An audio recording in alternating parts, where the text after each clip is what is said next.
Welcome back to New Rockstars. I'm Erik Voss, and The Mandalorian Season 3 just released a new trailer ahead of the season premiere on March 1st, and brace yourselves for more Order 66 trauma, but you know, hey, lightsabers, multicolored armor sets, the Star Wars loved by fans who like to wait in line to buy toys at Galaxy's Edge is back!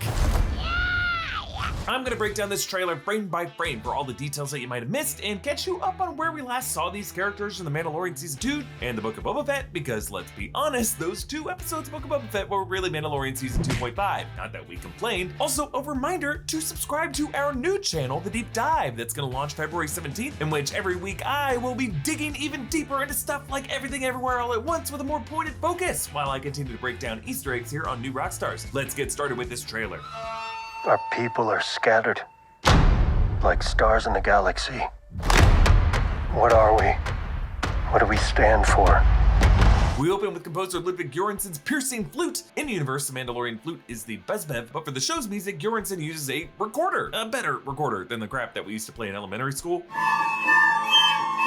We see a group of 7 Mandalorian armored figures hiking across a rocky desert terrain that looks a lot like Arizona or Utah, or the volume's impression of them. Actually, if you look closely through the haze, leading them appears to be Bo-Katan, with Din Djarin to the left of her, but there are even more Mandos in this magnificent 7, ones with a variety of colorful mismatched armor. There's a shot of 4 of them thumping their armor in unison, followed by a shot of a red and white armored one with a rifle and jetpack turning back toward a red and teal plated Mandalorian with an interesting signet on his shoulder, maybe a wolf like the Loth Wolf, and behind him a tan and green helmeted thick boy, and then a 4th blue helmeted one in the background on the right. And then this shot we saw in the D23 trailer of Din Djarin stepping past 3 more. There are 2 white helmeted ones and then another orange helmeted one. The white helmets could be part of the Night Owls, who do have thinner, more angled helmets with the visors and more of that avian Y shape than the classic Mandalorian T shape. All in all, we are just seeing a lot more than 7 Mandalorians across all these shots. So this group of 7 in the distance may be Bo-Katan leading Din Djarin and her other remaining Night Owl group, including Koska Reeves and Axe Woves, whom we met alongside Bo-Katan in Season 2 on the planet Trask, and then some others, like the white helmeted ones, all on a hike to meet up with a bigger group of Mandalorians from various other clans who have been scattered across the galaxy like stars. Now remember, in Book of Boba Fett Episode 5, the armorer shared her perspective of the history of Bo-Katan after Bo-Katan wielded the Darksaber at the end of Rebels, when she hoped to reunite the scattered Mandalorian clans under her rule and retake the planet of Mandalore, but failed, because according to the armorer, the Darksaber was not won by combat, and that brought a curse upon Bo-Katan's house. Bo-Katan Kryze was born of a mighty house, but they lost sight of the way. Her rule ended in tragedy. They lost their way, and we lost our world. Had our sect not been cloistered on the moon of Concordia, we would have not survived the Great Purge. So I think what's really going on here is that Din Djarin and Bo-Katan have called a Congress of representatives from all surviving Mandalorian clans, gathering them on Concordia. Concordia does have a terrain that looks kind of like this. Their goal is to try to organize all the Mandalorians into some unified body, and then maybe to democratically select a new leader, create a new system of government. But you know, since these are Mandalorians, I assume it'll just devolve into partisan bickering, because Mandalorians like to solve their problems by fighting. Now back in the Book of Boba Fett, Din Djarin told the armorer that he would next go to Mandalore to be forgiven for his transgressions. Remember, that transgression was removing his helmet. His clan never ever does that. And she said that he would have to go to the living waters beneath the mines of Mandalore. Also a reminder that things did end frosty between Din Djarin and Bo-Katan after Din won that Darksaber in combat from Moff Gideon in the Mandalorian Season 2 finale, which really complicated Bo-Katan's goal to redeem her humiliation among all the other Mandalorians. And now it kind of sounds like Din Djarin is stepping up as that presumed leader. He says, "Our people are scattered like stars in the galaxy. What are we? What do we stand for?" It sounds like our man is speechifying. He's appealing to all these scattered Mandalorians to rediscover a common culture and creed. You know, as much as I love the mystery of Grogu on the show is called The Mandalorian, and that to me is the strongest thematic undercurrent of the series. Let's move on to the next section. Being a Mandalorian's not just learning about how to fight. You also have to know how to navigate the galaxy. So Din Djarin pilots his N1 Naboo starfighter. Remember, he got that from Pelimoto in the Book of Boba Fett. They remodeled it silver, the original astromech port replaced with this bubble dome jump seat for Grogu to ride in. Now in another shot, Grogu actually moves back to Din's lap. I guess the back seat's too far away from Papa. It actually looks like here that Din is sleeping as an astromech pilots from the back, from a new port that is located behind Grogu's jump seat. Now this fighter is flying at freaking hyperspeed, which is pretty crazy because the kineso switch that Moto installed previously only allowed him to accelerate to really high high speeds that looks like hyperspeed, but really was not hyperspeed fully. It's just not common for fighters of this size to have room for hyperdrives, but you know, with Luthen Rael's Fondor Hallcraft and Andor, just seems to be something Star Wars is doing more often. Now, Din Djarin tells Grogu that to be a Mandalorian means learning how to navigate the galaxy, which is pretty sad because it means that to Din Djarin, a definitive aspect of Mandalorian lifestyle is to be a wanderer. On to the next clip. That way, you'll never be lost.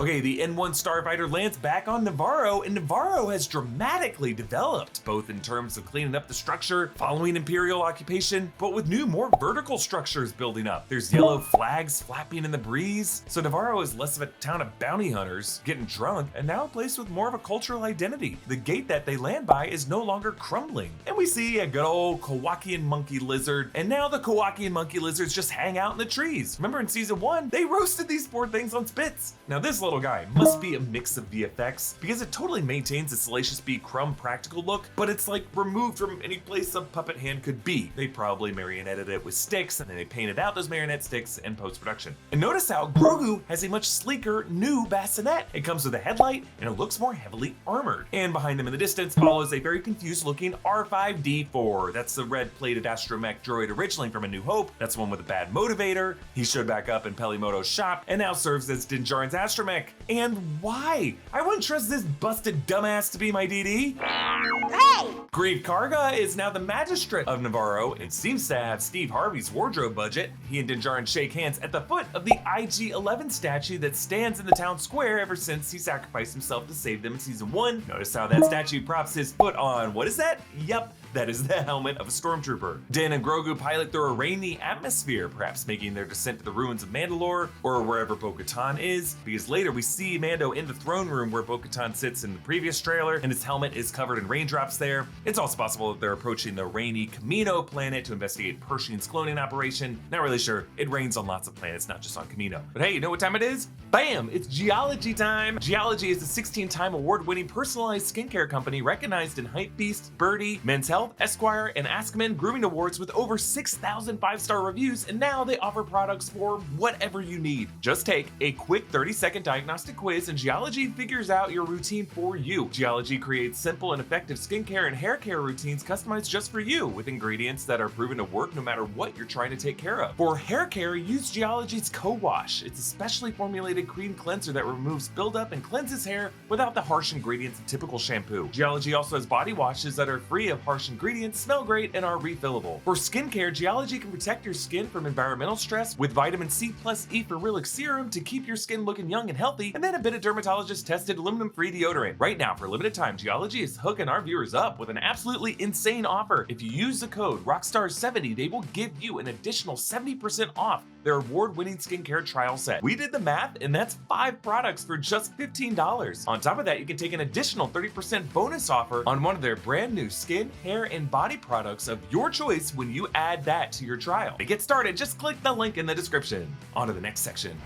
I'm going to Mandalore so that I may be forgiven for my transgressions. May the Force be with you! This is the way.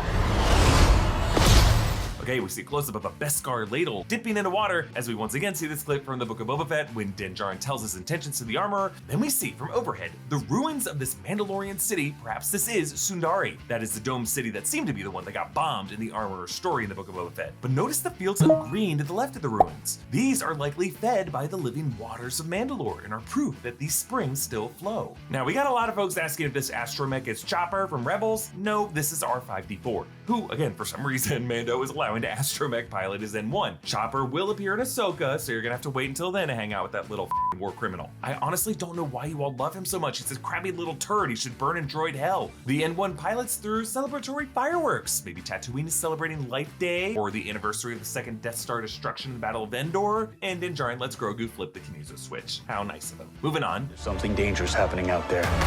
And by the time it becomes big enough for you to act, it'll be too late.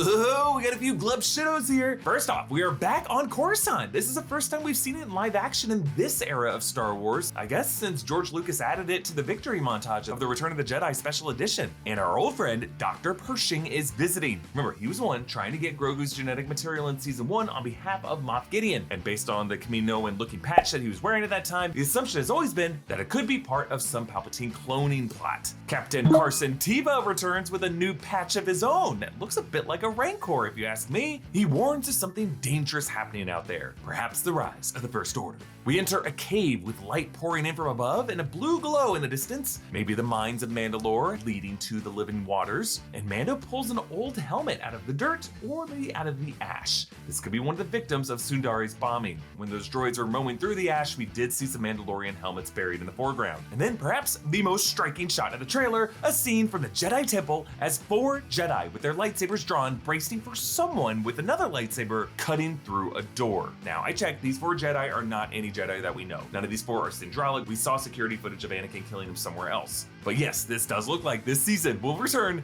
again, tragically, to the night of Order 66, making this the likeliest person to be cutting through the door, probably Master Anakin. However, this could end up being a fake out, because notice this is from a low angle. We are seeing this from Grogu's point of view, just like in that flashback of the Book of Boba Fett. So if Anakin/Vader accessed a chamber where Grogu was, none of them would have made it out alive, including Grogu. I just highly doubt that Anakin ever knew Grogu existed. It would just open up too many plot holes. So rather, I think this scene is gonna make us think that it's Vader, but when those doors open, it will be Grogu's long, mysterious rescuer. Many a fan theory has been hoping it is Mace Windu, whom fans hope survived that fall from Palpatine's orders, but I think the likelier option, based on him getting mentioned in Obi-Wan Kenobi last year, is Quinlan Voss. Quinlan not only survived Order 66, he joined the path of Jedi refugees that Obi-Wan met up with, and Quinlan Voss continued to aid this group. Just sounds like the kind of thing that Grogu could have benefited from. And please, can it be a Voss who saved Grogu? But I also like the theory that this Jedi Temple shot might not be from Order 66 at all, and instead could be an even further flashback to the older era when Jedi and Mandalorians were at war and the Darksaber was stolen from the Jedi Temple. Stolen or reclaimed, depending on a certain point of view. I like the idea, and I hope we see that Tar Vizsla history at some point. I just don't know about that. These Jedi robes look period specific to the time of Order 66, and back in the older days, Jedi wore different kinds of clothing. On to the next clip. Hang on, kid.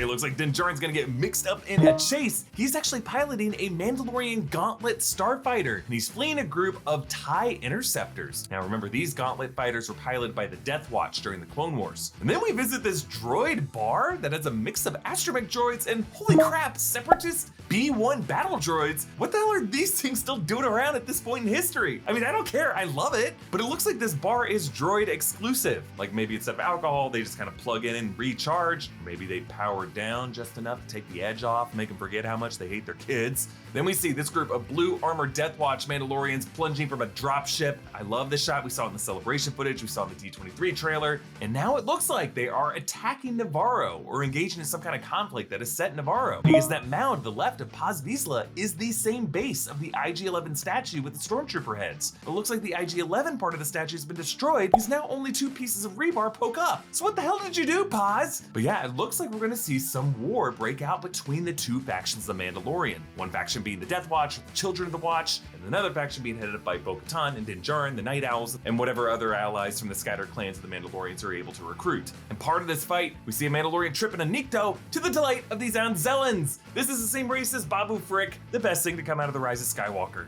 On to the last clip. This is the way.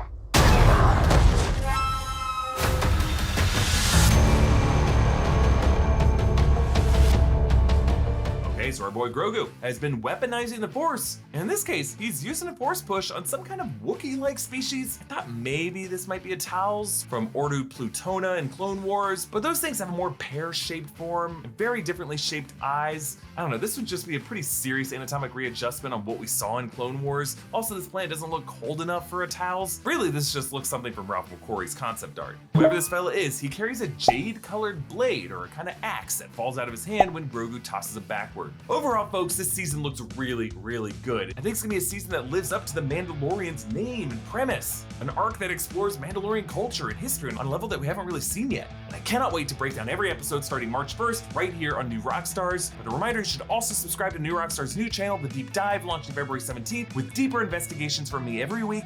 You can follow it on all socials at Deep Dive NR. You can follow me on Instagram and Twitter at EA Voss, follow New Rockstars, and subscribe to New Rockstars for breakdowns and theories of everything you love. Thanks for watching. Bye.